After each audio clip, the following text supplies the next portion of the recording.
Hello. সকালবেলা ঘুম থেকে উঠেই দেখি আকাশে তো প্রচুর মেঘ, ভাবলাম এই বুঝি বৃষ্টিটা নামে।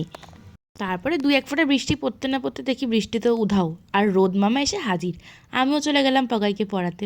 বাড়িতেও এসেছি, দেখি পার্সেলও এসে আমার হাজির।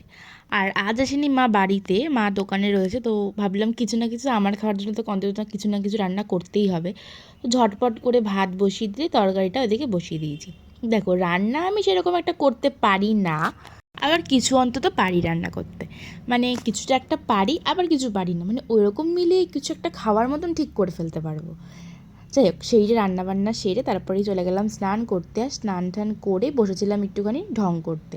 তারপরে ফটাফট খেয়ে নিলাম। খাওয়া দাওয়া কমপ্লিট করেই এই শিট মাস্কটা আমি অনেক দিন ধরে আমার ঘরে পড়েছিল, তার জন্য এই শিট মাস্কটা আজকে ইউজ করেই নিলাম। তারপরে মামা বাড়িতে গিয়ে দেখলাম কোল্ড ড্রিঙ্কস রয়েছে, ফটাফট ওর মধ্যে হামলা বসিয়ে দিলাম। ঘুম থেকে উঠেই দেখছি এটা এত সুন্দর একটা ওয়েদার রয়েছে, আর ঝিরিঝিরি করে কিন্তু বৃষ্টিও পড়ছিল, তাই জন্য মনটা কেমন একটু ম্যাগি ম্যাগি করছিল। সন্ধ্যাবেলায় দিদুনের থেকে 5 টাকা নিয়ে চলে গেলাম ম্যাগি খেতে। তো আজকের জন্য এইটুখানি।